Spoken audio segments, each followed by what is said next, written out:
सबसे पहले जो हमने पहली टाइप सीखी है उसमें आप सारे क्वेश्चंस में देखो, जो भी बॉडी होती थी वो रोटेट करती थी अबाउट सीजी। यानी अगर मैंने बार का क्वेश्चन भी लिया तो बार भी हिंज होता था सीजी पे। अब हम जो टाइप सीखने जा रहे हैं इसमें ये बार इस पॉइंट पे हिंज्ड है। दैट मींस ये पॉइंट जो है यहां पे ये सीजी नहीं है। यानी ये टाइप जो है ये बन जाती है rotation about non centroidal axis. अच्छा, अब सबसे पहले नॉन सेंट्रोइडल एक्सिस के क्वेश्चन में क्या करना चाहिए? सबसे पहले मोमेंट ऑफ इनर्शिया निकालना चाहिए about the axis of rotation. ध्यान से देखना, हम moment of inertia about axis of rotation को नाम देंगे आई ए।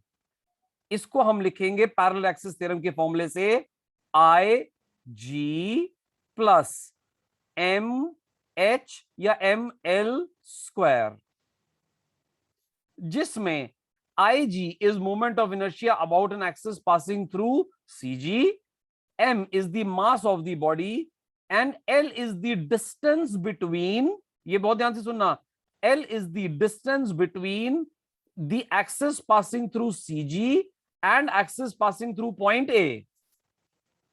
जैसे इस केस में अगर मैं देखूं तो I A will become equal to I G. I G का मतलब है moment of inertia about an axis passing through C G. तो एक बार का moment of inertia about an axis passing through C G क्या होता है? 1/12 ml स्क्वायर, ये बार का होता है, plus m into l square. m into, अब l क्या है? ये एक्सिस और ये एक्सिस के बीच का डिस्टेंस, तो ये डिस्टेंस कितना हुआ? L/2 का होल स्क्वायर। एक मिनट लिखो, नहीं इसको L नहीं लिखते, इसको H लिख लेते, कंफ्यूजन नहीं होगा इससे। इंटू एम एच स्क्वायर कर लो। हाँ, तो H इस केस में हुआ L/2। इसको सिंप्लीफाई करो तो क्या बन जाएगा?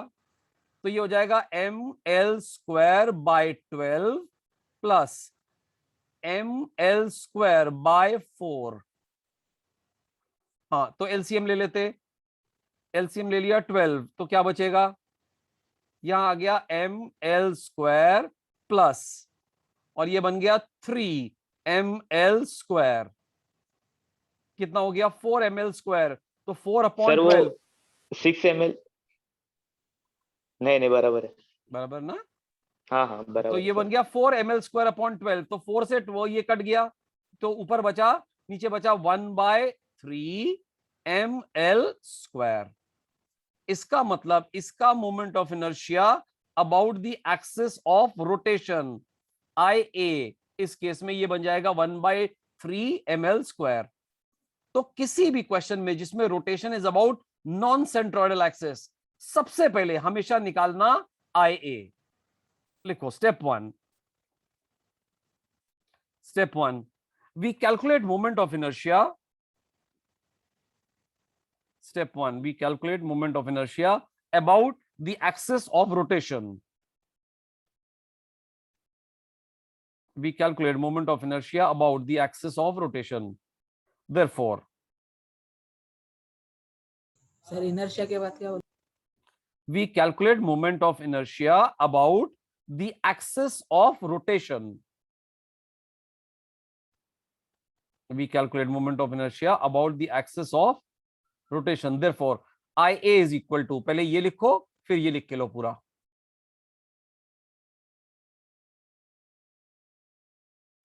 इसका मतलब कोई भी मेथड हो, एनर्जी मेथड हो या एनर्जी मेथड हो या डीलेम्बर्ट मेथड हो, सबसे पहले आप मोमेंट ऑफ इनर्शिया निकाल लोगे अबाउट एक्सिस ऑफ रोटेशन। ये स्टार्ट होता है।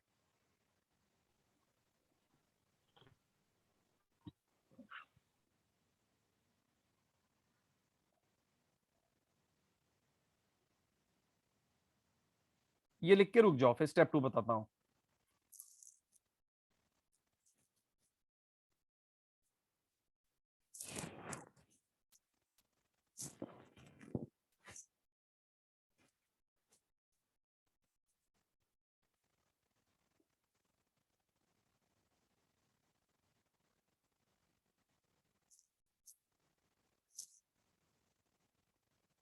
हाँ, यहां तक लिख लिया। हाँ लिखा।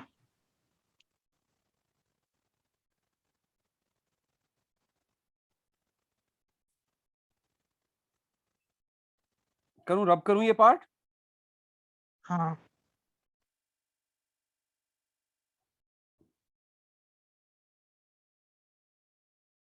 हाँ, अब अपना नॉर्मल मेथड पे आ जाते।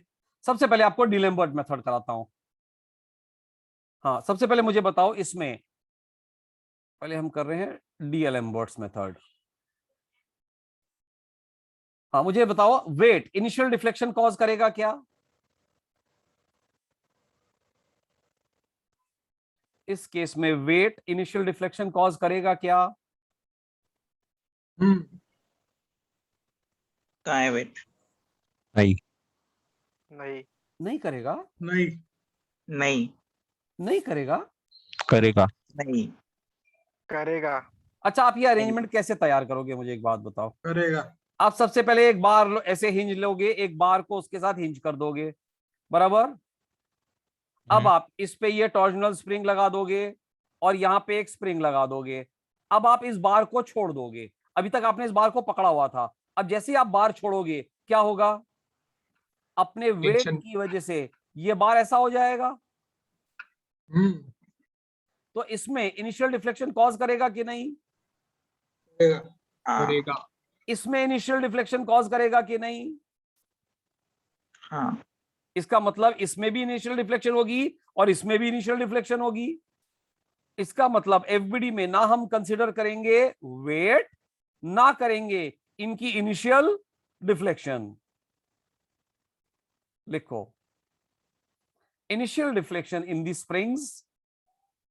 स्टेप 2 है क्या? Yes dear, initial deflection in the springs will be caused by weight of bar, comma, hence we shall neglect effect due to both.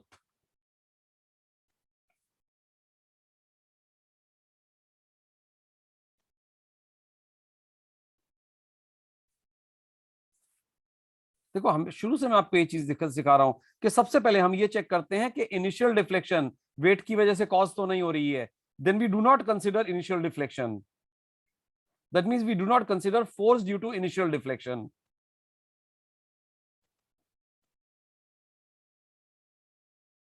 हाँ, ये लिखा।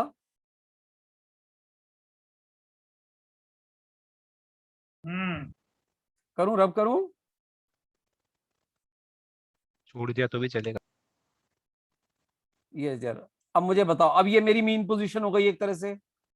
हाँ, अब इस मीन पोजीशन से बार को कैसे घुमाऊं? यानी मैं बार को ऐसा टर्न करके अगर छोड़ूंगा तो ये बार ऐसा ऊपर नीचे करेगा। तो किस पोजीशन में लूं इसको? नेक्स्ट पोजीशन क्या लूं इसकी? नीचे क्लॉकवाइज। क्लॉकवाइज दे लूं? क्यों क्लॉकवाइज क्यों प्रेफर कर रहे?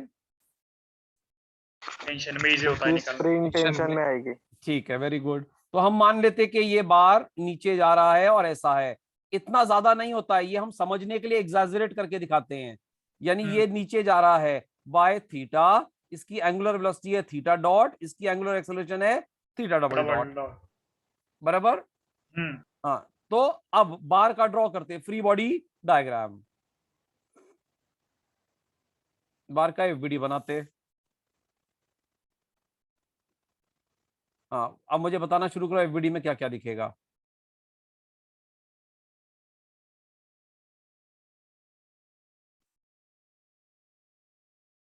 टेंशन कहां पे? पर ऊपर। हाँ, बोलो कितनी होगी? के इंटू एल थीटा, नहीं सॉरी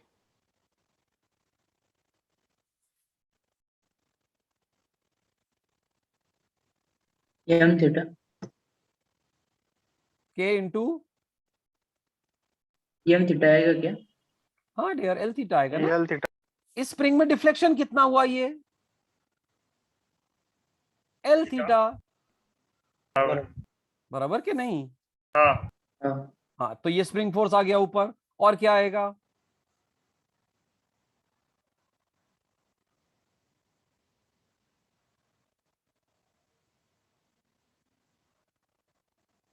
एंटी क्लॉकवाइज एक टॉर्क आएगा इस स्प्रिंग की वजह से। अगर आपने क्लॉकवाइज घुमाया है तो ये restoring torque anti clockwise generate करेगा, बराबर। विच विल बी के टी इंटू थीटा। अरे याद है कि नहीं? ये बताया था मैंने टॉर्जनल स्प्रिंग के लिए। याद है याद है। हाँ, और क्या लगेगा? IG, IG theta. नहीं, आई जी नहीं है इस बार, यही ध्यान देने वाला है। इसमें लगेगा I A theta double dot, क्योंकि ये रोटेट किस पॉइंट के अबाउट कर रहा है? सीजी के अबाउट नहीं कर रहा है, तो इधर लगेगा I A theta double dot. और अब मैं कह सकता हूं this has come to rest. अरे समझा? हाँ सर। अब हाँ मोमेंट शुड बी 0, तो मोमेंट की क्या इक्वेशन बनेगी?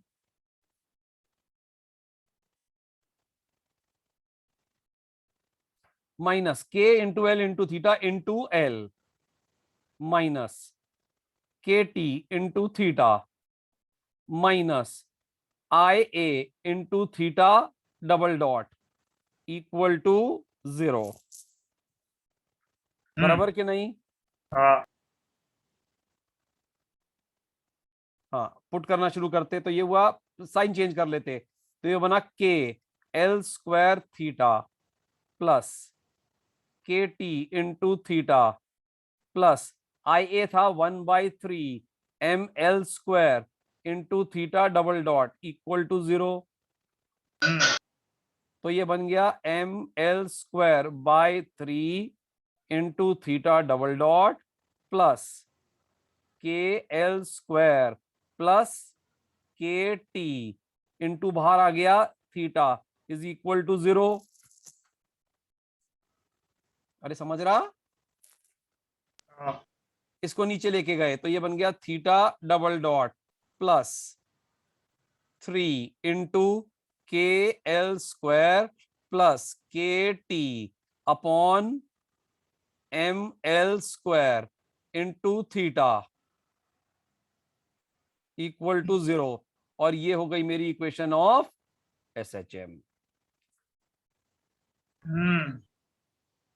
तो हमारे पास आ गया यहां से omega n square is equal to 3 into k l square plus k t upon m l square, यानी हमारे पास आ गया यहां से ओमेगा एन, यानी सिस्टम की आ गई नेचुरल फ्रीक्वेंसी।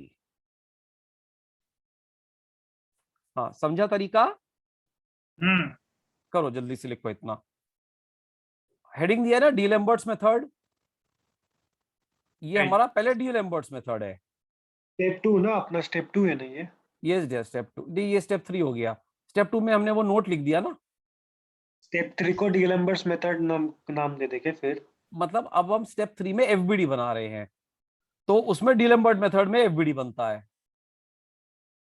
स्टेप 2 को वैसे ही रहने दें क्या फिर? यस डियर, स्टेप 3 में लिखो वी ड्रॉ एफबीडी। स्टेप 3 में लिख लो we draw FBD.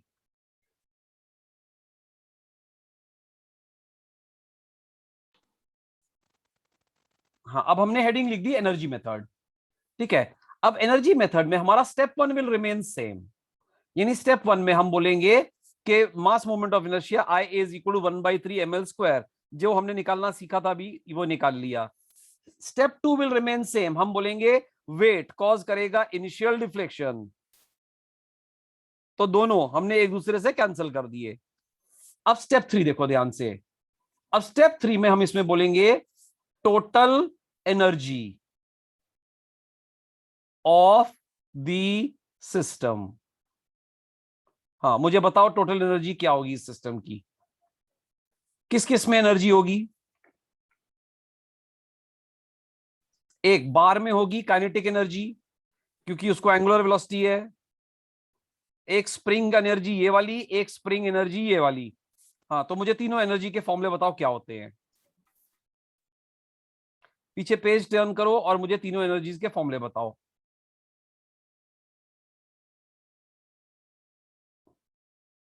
Page turn करने की आवाज भी नहीं आ रही। नालायक बच्चे लिखते भी हैं कि नहीं, कि नालायक सोचते हैं पेज कहां टर्न करके देखूं। नहीं, आई आवाज सर। मिल रहा नहीं है। हाँ, एक एक एनर्जी देखते हैं। सबसे पहले बार की काइनेटिक एनर्जी देखते हैं। बार की काइनेटिक एनर्जी होगी half into I A into theta dot का स्क्वायर। देखा, हाफ आई ओमेगा स्क्वायर होती है, तो half into I A into theta dot का स्क्वायर प्लस। हाँ, अब लीनियर स्प्रिंग में एनर्जी क्या होती है? हाफ के डिफ्लेक्शन स्क्वायर। हाँ, तो half into k into deflection, बोलो क्या है इसमें? L theta. एल थीटा का होल स्क्वायर, हाफ के डिफ्लेक्शन स्क्वायर प्लस। हाँ, अब टॉर्जनल स्प्रिंग में एनर्जी क्या होती है?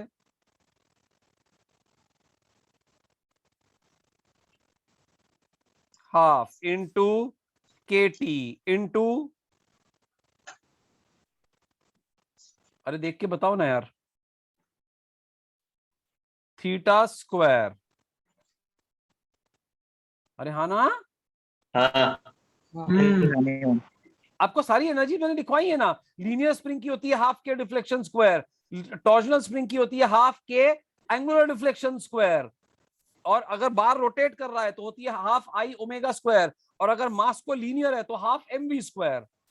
अच्छा, now this energy is equal to constant. ये जो एनर्जी है ये कांस्टेंट है क्योंकि हम अनडैम्ड की बात कर रहे हैं, एंड अनडैम्ड में there is no energy loss. अब इसको सिंप्लीफाई करते हैं तो ये हो जाएगा m l square by 6 theta dot का स्क्वायर। समझा? हाँ समझा। प्लस मैंने आई ए की जगह 1/3 एम एल स्क्वायर पुट कर दिया। अब ये बन गया half into k into l square theta square plus ये हो गया half into k T into theta square is equal to constant. हाँ, अब अगर एनर्जी कांस्टेंट है तो इसका मतलब क्या? डिफरेंशिएट। हाँ, तो इसका मतलब d by d t of E should be equal to 0 because energy is constant. तो इसका डिफरेंशिएशन करके इक्वल टू 0 पुट कर देते। मेरी बात सुनना ध्यान से, अगर अनडैम्ड वाला क्वेश्चन हो तो वो बेटर होता है एनर्जी मेथड से किया जाए। डीएलएम्बर्ट लगाने की जगह एनर्जी मेथड ज्यादा इजी पड़ता है, इसमें एनर्जीज इजीली समझ में आती हैं, एफबीडी बनाने की भी जरूरत नहीं पड़ती है। करते डिफरेंशिएट तो ये हो जाएगा m l square by 6 into 2 theta dot into theta double dot plus half into k into l square. हाँ बोलो क्या बनेगा ये? 2 थीटा थीटा डॉट प्लस आगे half into 1/2 k T into 2 theta theta dot equal to 0। हाँ, अब theta dot सब में कैंसिल होना चाहिए, ये याद रखो। तो यहाँ पे ये थीटा डॉट कैंसिल, यहाँ पे ये थीटा डॉट कैंसिल, यहाँ पे ये थीटा डॉट कैंसिल। क्या बच रहा है अब? सर ये 1/2 भी जाएगा ना? हाँ, 1/2 भी कैंसिल हो गया, ये 2 और ये भी कैंसिल हो गया, इधर भी 2 और ये भी कैंसिल हो गया, इधर ये कैंसिल हो गया और यहाँ पे आ गया 3। हाँ, तो क्या बचा फाइनली बताओ?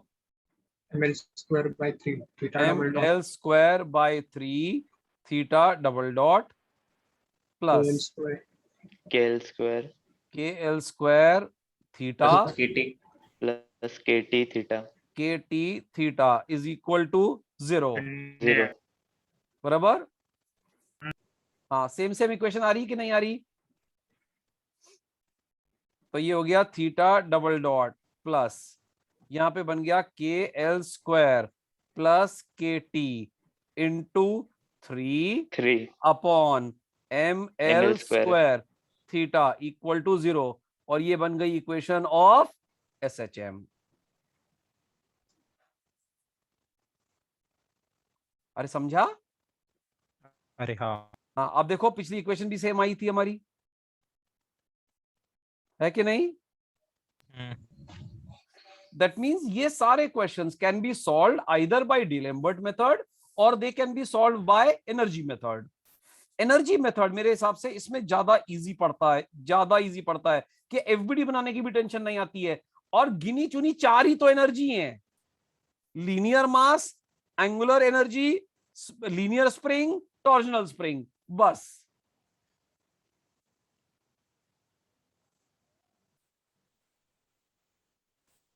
करो ध्यान से। सर ये स्टेप 4 है ना?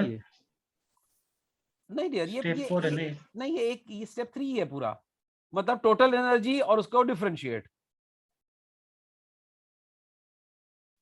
और उससे पहले डीएलएम एफबीडी वाला भी था ना सर वो? नहीं, Fourth वो उस मेथड का स्टेप 3 था। मैंने देखो यहाँ पे क्या वापस से लिखा, स्टेप 1 सेम, स्टेप 2 सेम, ये स्टेप 3 एनर्जी मेथड में ये आ जाएगा, और डीलेम्बर्ट मेथड में एफबीडी में चले जाओगे आप। मतलब वही दूसरे मेथड से?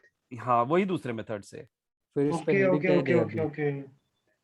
मतलब अभी तक हमने ये DLM कॉमन है, वर्सेस- ये हाँ, कॉमन हाँ, है। हाँ।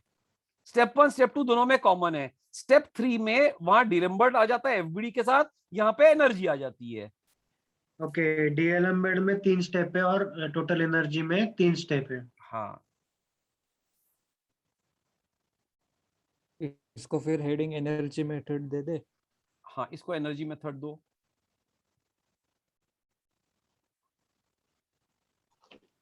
जाए क्या सर? नहीं, एक और क्वेश्चन करेंगे अभी।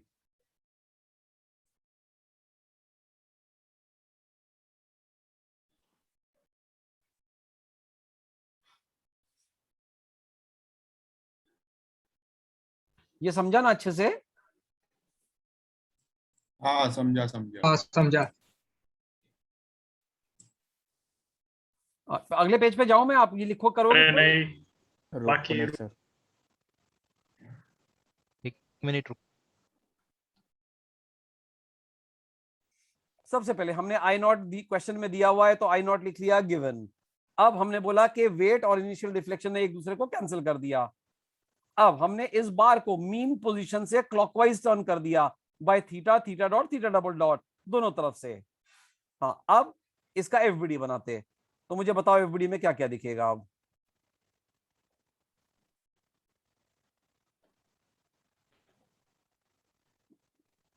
बताओ भाई, एफबीडी में क्या क्या दिखेगा?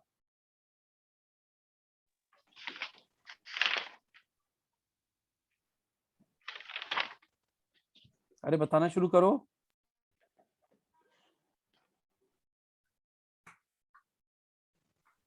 K2 स्प्रिंग टेंशन में आया कि कंप्रेशन में?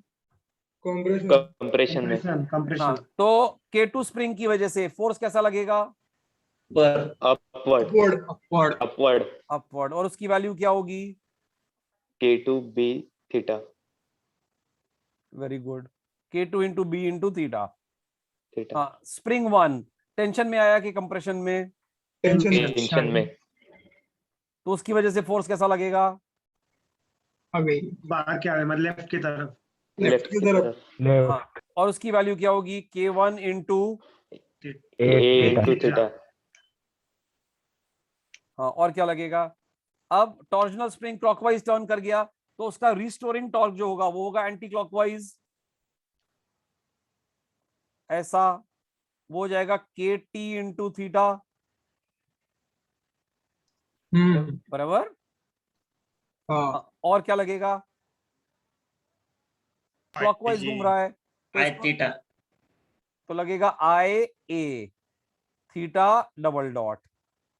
एक तरह से ये I नॉट जो है, this is IA, this is moment of inertia about some other axis, बराबर। हाँ, अब मोमेंट शुड बी 0। क्या इक्वेशन बनेगी मोमेंट की?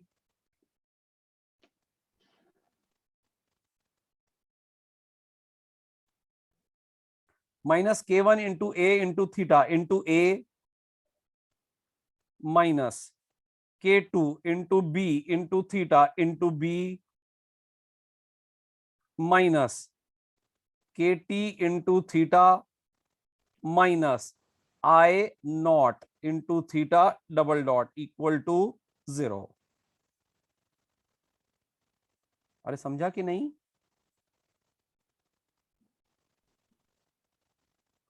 अरे मोमेंट का इक्वेशन समझा कि नहीं? हाँ हाँ, तो ये बन गया, सारे साइन प्लस हो जाएंगे। k1 a square theta plus k2 b square theta plus kt theta minus plus I not theta double dot equal to 0।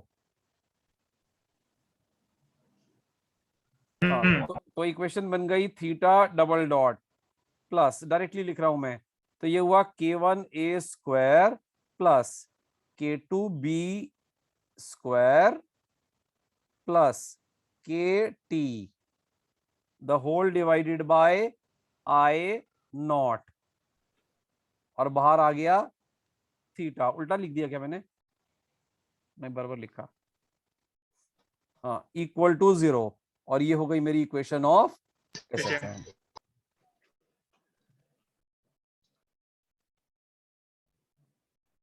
अरे समझा कि नहीं लॉजिक?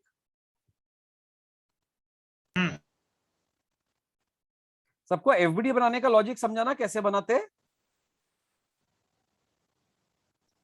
Yes sir. हाँ, लिख के लो, इतना लिख के लो। फिर इसको अब अपन एनर्जी मेथड से लिखेंगे। हाँ, स्टेप 3 में हम टोटल एनर्जी निकालेंगे ऑफ द सिस्टम। मुझे बताओ टोटल एनर्जी क्या होगी सिस्टम की?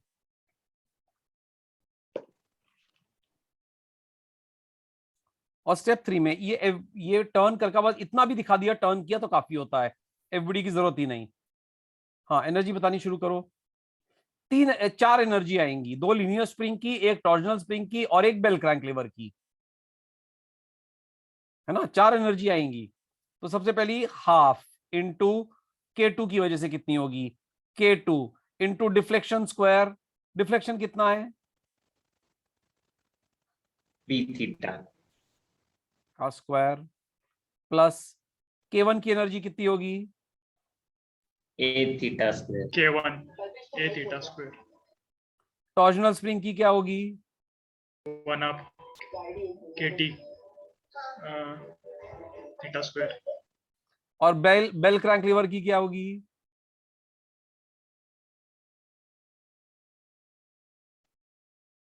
Theta half into I not into theta dot square equal to 0। Oh sorry sorry sorry sorry sorry sorry, equal to constant, क्योंकि एनर्जी कांस्टेंट है। Therefore d by dt of E will be 0 because energy is constant। हाँ, बताओ क्या equation बननी शुरू होगी?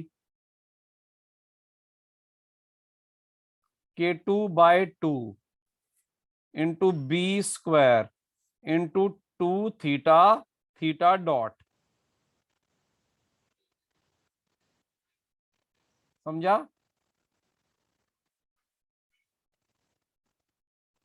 अरे नहीं समझा? समझा प्लस मैं डायरेक्टली कर रहा हूं, तो k1 by 2 into A square into 2 theta theta dot. समझा? Plus kt by 2 into 2 theta theta dot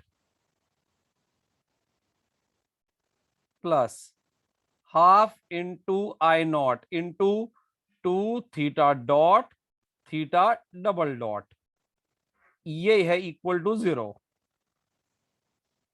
हाँ, अब देखते क्या क्या कैंसिल हो रहा है। इधर 2 से ये 2 गया, थीटा डॉट थ्रू आउट गया।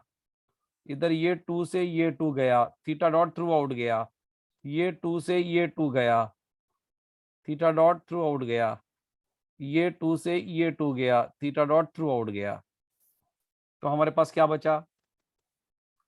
k2b² theta plus k1a² theta plus kt theta plus I not theta double dot equal to 0। ये भाई एनर्जी मेथड ज्यादा इजी नहीं लगा?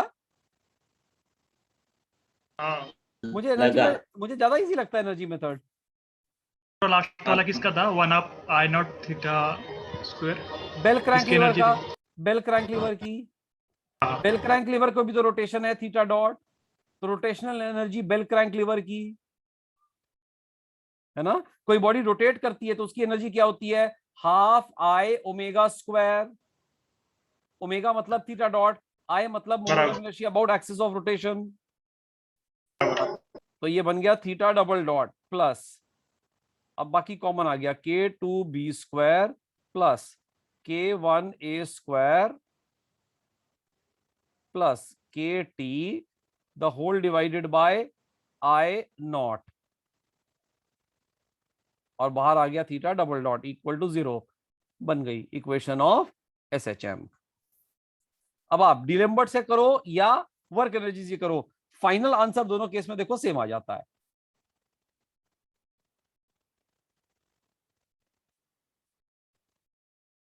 हाँ, अच्छा लगा मेथड? Sir yes dear. खाली थीटा चाहिए ना। सॉरी थीटा चाहिए, सॉरी यहाँ थीटा आया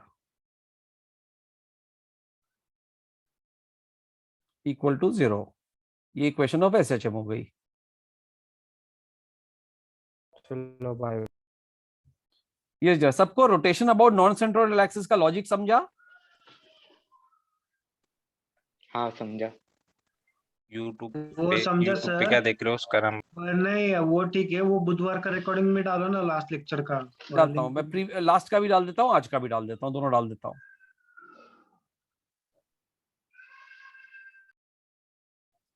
बच्चा रो रहा है आपके घर में।